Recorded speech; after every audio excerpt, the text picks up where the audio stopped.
Innal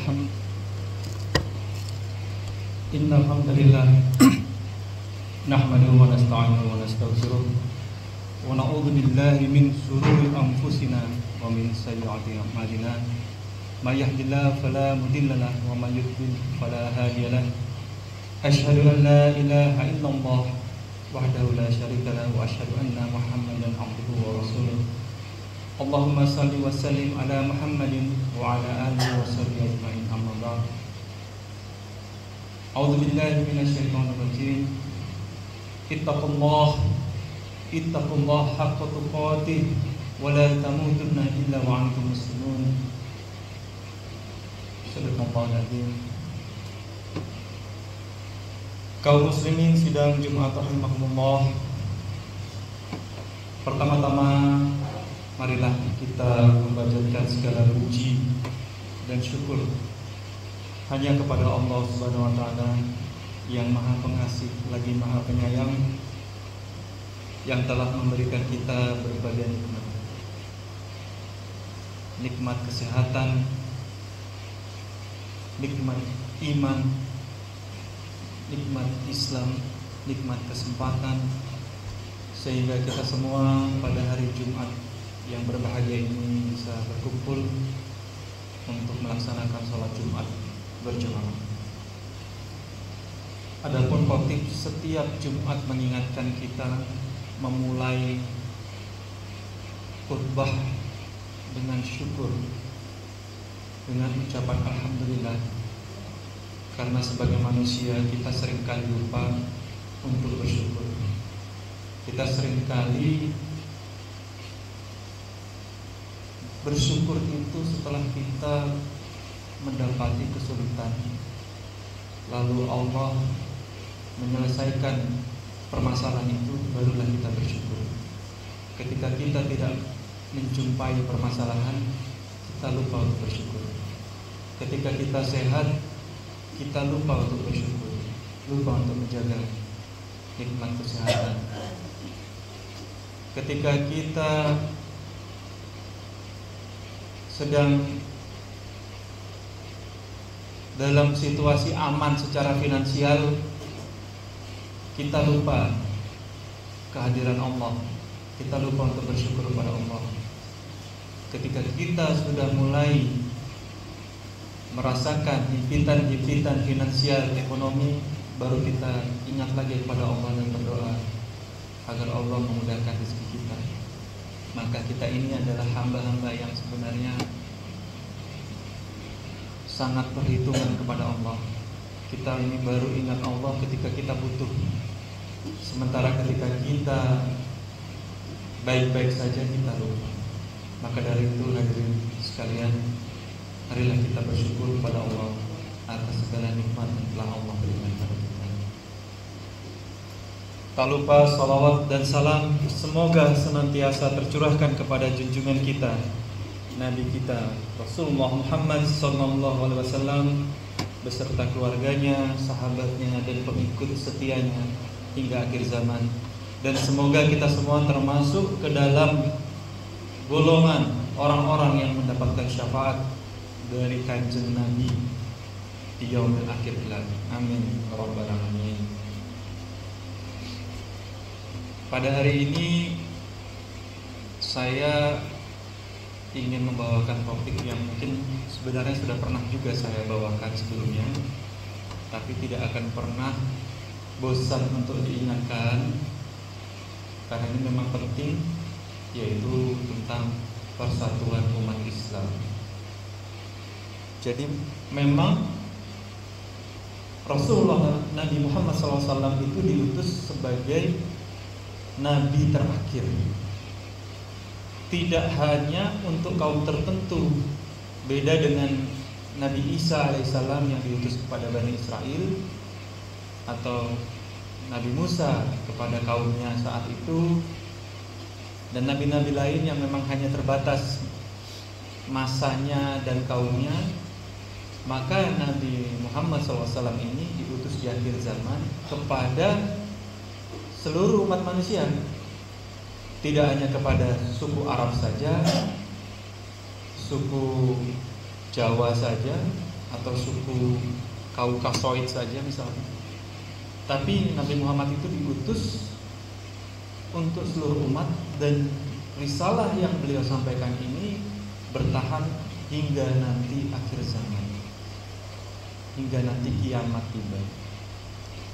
Jadi umat Islam ini memanglah dia berbeda-beda dalam arti kulitnya, ada yang hitam, ada yang putih, ada yang kuning, matanya ada yang sipit, ada yang tidak sipit, ada yang keriting dan lain sebagainya. Nah, sebagai umat Islam, maka kita harus saling menghormati dan menerima perbedaan. Ini adalah fondasi bagi kekuatan umat Islam itu sendiri. Karena Rasulullah SAW itu ketika dia melihat ke masa depan, dia menangis. Sampai sahabat bertanya, itu kenapa? Karena beliau melihat bagaimana umatnya itu di masa depan dibantah, dizolimi. Lalu sahabat bertanya, apakah karena jumlah kita pada saat itu sedikit? Jawaban Nabi, tidak, jumlah kamu saat itu sangat banyak, lebih dari kamu saat ini. Tapi kalian itu, atau kamu atau umat Islam, seperti buih. Buih itu, kalau buih sabun itu kalau kita tiup aja dia udah tercerai-berai. Jadi tidak solid, tidak bersatu.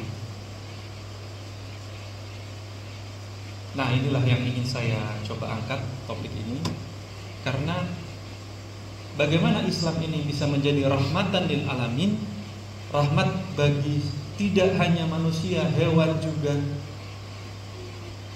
Tapi jika sesama umat Islam sendiri masih saling berpecah.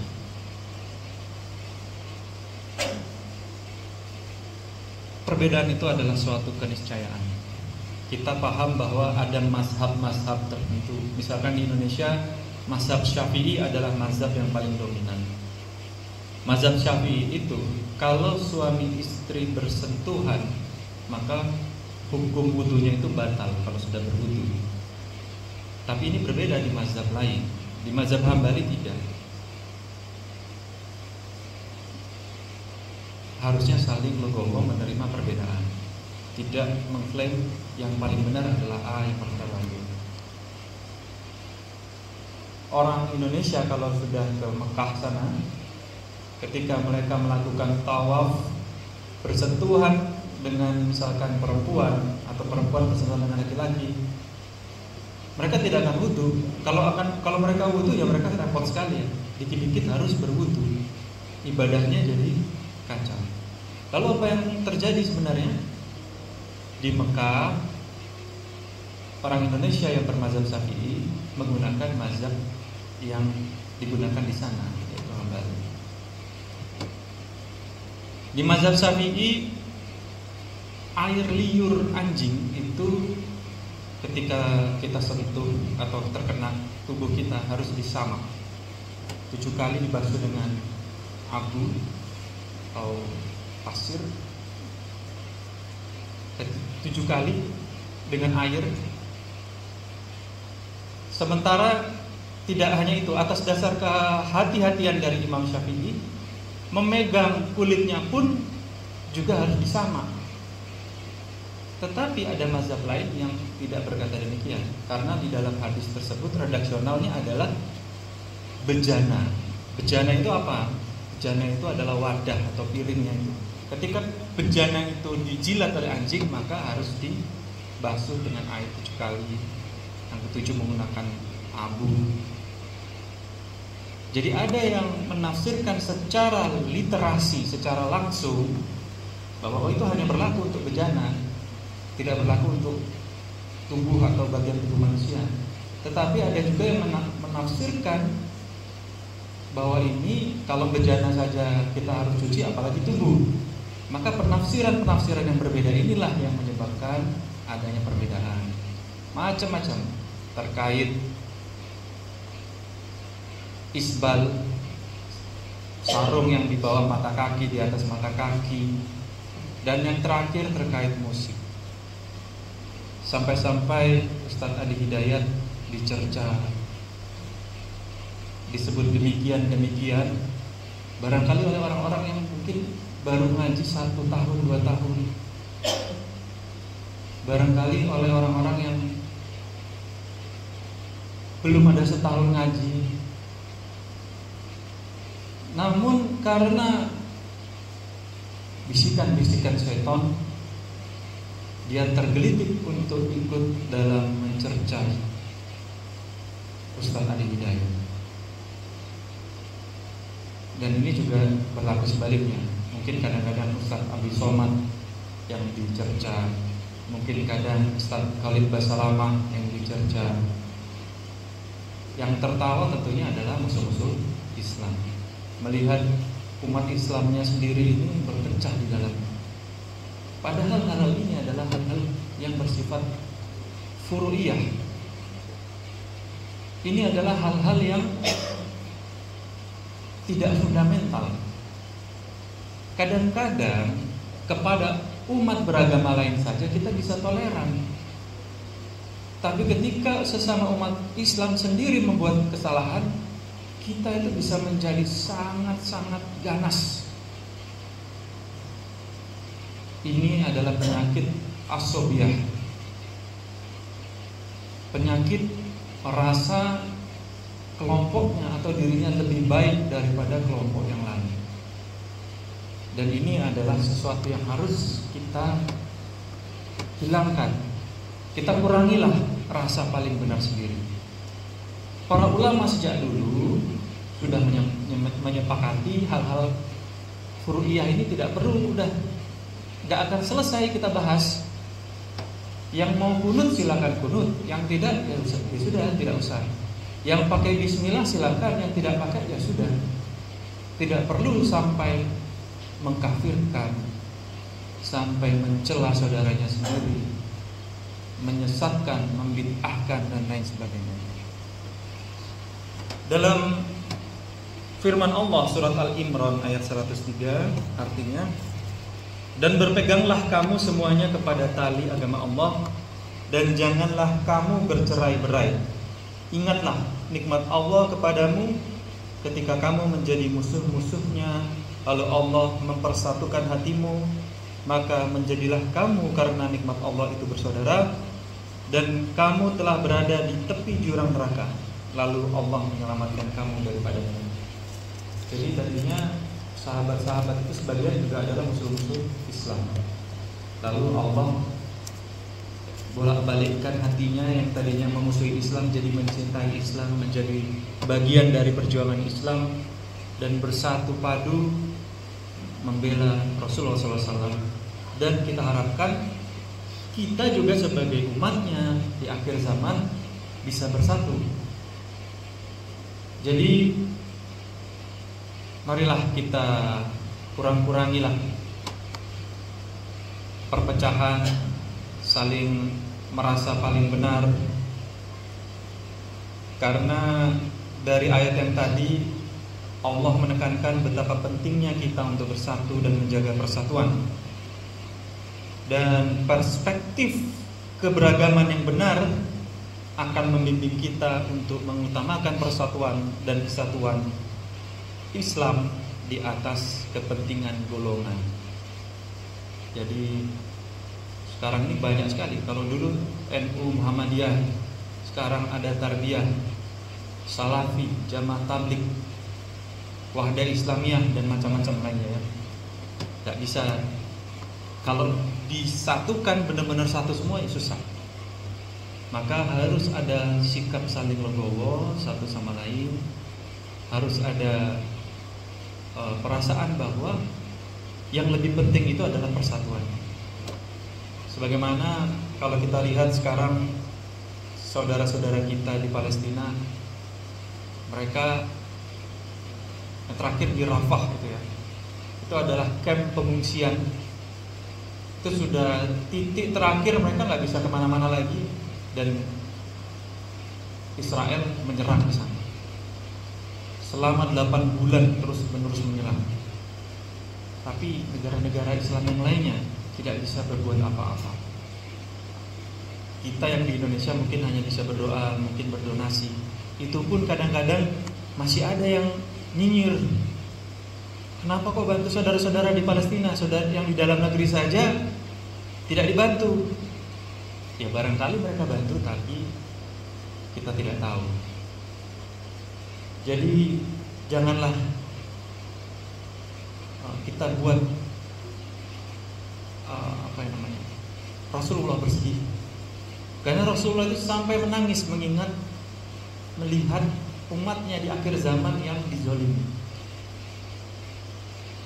Maka kita harus siapkan diri kita, khususnya mentalitas kita, yaitu persatuan umat Islam itu lebih penting. Akan ada saatnya Islam akan dipimpin oleh seorang pemimpin di akhir zaman, Imam Mahdi yang akan mempersatukan umat Islam. Kemudian nanti akan ada Nabi Isa alaihissalam yang kemudian akan turun dan membenarkan risalah-risalah yang salah dari golongan atau umat dia sebelumnya. Dan sampai dengan masa itu tiba, marilah kita persiapkan diri kita dengan baik. Mari kita jaga persatuan, kesatuan umat Islam, saling menghormati, saling mendukung, saling mencintai sebagai satu kesatuan umat manusia. Semoga Allah Subhanahu wa taala senantiasa melimpahkan rahmat dan petunjuknya kepada kita semua. Amin ya rabbal alamin. Aqulu qouli hadza wastaghfirullahu li wa lakum fastaghfiruhu innahu huwal ghafurur rahim.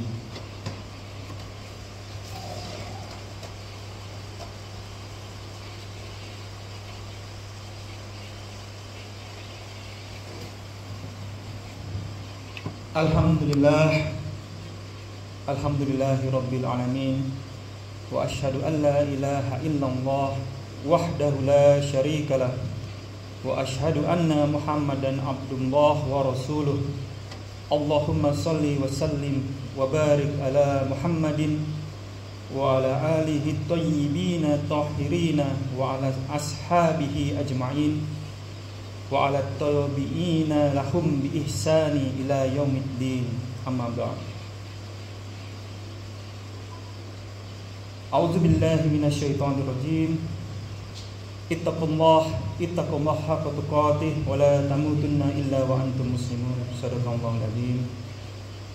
Saudara-saudara yang dirahmati oleh Allah, sebelum kita mengakhiri khutbah ini, marilah kita bersama-sama merapatkan hati kita berdoa kepada Allah yang Maha Pengasih lagi Maha Penyayang, agar kita diberikan keberkahan, agar Allah melimpahkan rahmatnya kepada kita, kepada bangsa kita, menjadikan umat Islam sebagai umat yang satu dan kuat, solid, sehingga kita tidak mudah dijajah oleh bangsa lain.